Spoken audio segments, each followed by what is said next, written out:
প্রিয় দর্শক, কেমন সরকার চাই আমরা, এই অনুষ্ঠানের পক্ষ থেকে আজকে আমরা উপস্থিত হয়েছি বিএফডিসিতে। আছি এখন চলচ্চিত্র শিল্পী সমিতির সামনে, কথা বলছি চিত্রনায়ক মেহেদী হাসানের সাথে। আসসালামু আলাইকুম মেহেদী ভাই। ওয়ালাইকুম আসসালাম। আলহামদুলিল্লাহ। কেমন সরকার চাই আমরা, আমরা এই সম্পর্কে আপনার মতামত বলুন। আমরা তো সবসময় চাই যে সুন্দর সরকার, সুষ্ঠুভাবে নির্বাচন হোক, পরিষ্কারভাবে নির্বাচন হোক, সেটা আমরা সকলেই চাই। যারা আমরা বিএনপি বলেন, জাসদ বলেন, যারা দল গঠনে আমরা জড়িত, সমন্বয়ে কাজ করতেছি, তারা কিন্তু সবসময় চাই আমরা সুন্দরভাবে, সুষ্ঠুভাবে, পরিষ্কারভাবে নির্বাচন আমরা চাই। তো এখন তো দেখা যায় দলের বাইরেও অনেক স্বতন্ত্র প্রার্থীরা নির্বাচন করার জন্য এবং ছোট ছোট দলও আগাচ্ছে, এ ব্যাপারে কি বলবেন? না, দল আগাতে পারে, এটা যার যার ব্যক্তিগত ব্যাপার, দল আগানোর কোনো অপরাধ নয় সেটা। কিন্তু আমরা কথা হলো, আমরা যে কাজই করব, যেদিন থেকে আমাদের মরহুম শ্রদ্ধেয় জিয়া রহমান জন্ম, সেদিন থেকে বাংলাদেশে জন্ম। আমাদের কথা হলো, আমরা সমন্বয় হয়ে, সংগঠিত হয়ে আমরা কাজ করতে চাই। কোনো হিংসি কোনো দলাদলি আমরা করতে চাই না। তো যদি ধরেন যে স্বতন্ত্র প্রার্থীরা যদি অনেকাংশে জিতে আসে, সেক্ষেত্রে আপনারা কি বলবেন, ওনাদের সম্পর্কে কি বলবেন? না, জিতে হার জিত তো সবসময় থাকবেই, সব ক্ষেত্রে, সব জায়গায়, সারা জীবনই থাকবে। হতে পারে হোক, উইন হলে উইন হবে, লস হলে লস হবে, সেটা যার যার ব্যক্তিগত ব্যাপার। আর জনগণের উপরে সব কিছু বড় রায়। এখানে আসল বিচারক হচ্ছে জনগণ। জনগণ যেটা রায় দিবে সেটি আমাদেরকে মেনে নিতেই হবে। তো যদি ধরেন আপনারা ক্ষমতায় আসেন, বিএনপি যদি ক্ষমতায় আসে, তাহলে 5 বছর পর কি আপনারা আবার তত্ত্বাবধায়ক সরকার দিবেন? এখন ক্ষমতা আল্লাহর হাতে।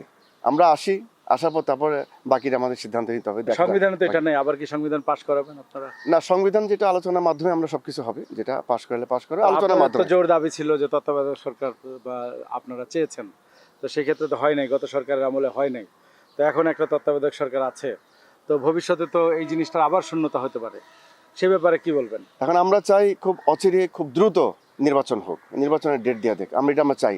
সেই ক্ষেত্রে আমরা সব কিছু মোটামুটিভাবে আমরা প্রস্তুত, কিন্তু এটা আমরা চাই যে নির্বাচনটা খুব দ্রুত হোক। ধরেন যেই কারণে গত 3টা নির্বাচনে আমরা অংশ নিতে পারলাম না বা আমরা ভোট দিতে পারলাম না, সেটা ছিল যে তত্ত্বাবধায়ক সরকার ছিল না, ওটা বাতিল করে দেওয়া হলো। তো আপনারা ক্ষমতায় আসার পরে কি আপনারা থেকেই নির্বাচন করবেন নাকি তত্ত্বাবধায়ক সরকার দিবেন, আপনাদের ভাবনা কি? না, জনগণ যেটা রায় দেয় সেটা আমরা রায় দিব। আর কত হলো, বিগত সরকার স্বৈরাচার আমলে, দোসর আমলে যেসব নির্বাচনগুলো হয়েছে, সেগুলো সব কারচুপি, ভুয়া, সব 2 নম্বরই হয়েছে। তো যে কারণে আমরা কোনো কাজ, ভালো কাজ, সমন্বয়ে কাজ করতে পারিনি। আজকে দেখেন, আমাদের শ্রদ্ধেয় মরহুম জিয়ার মাজারে কিন্তু এতদিন ফুল দিতে পারিনি, লুকে ফুল দিতে হচ্ছে। আমাদের ওইদিকে যেতেই দেয়নি, ওই সাইডে। কিন্তু এখন দেখেন, আমাদের মানে সুন্দরভাবে, স্বাধীনভাবে আমরা ওনার কবর জিয়ারত করছি, আমরা ওনার কথা স্মরণ করছি, এবং আমরা সারা জীবন ওনার কথা স্মরণ করে যাব যতদিন আমরা বেঁচে থাকবো। কিন্তু তত্ত্বাবধায়ক সরকার দিবেন কিনা আপনারা ক্ষমতায় আসলে? না, অবশ্যই, যেটা চাবে সে অবশ্যই দিব। নিয়মের বাইরে আমরা যাব না, নিয়মের বাইরে কোনোদিনই আমরা যেতে চাই না, যেতে চাইবো না। এই নিয়মটা তো নাই সংবিধানে, এখন নতুন নিয়ম তৈরি হবে, অসুবিধা কি? সেটা কি আপনারা করবেন কিনা? না, কেন করবো না? জনগণের নিয়ম, এটা আমাদের নিয়ম।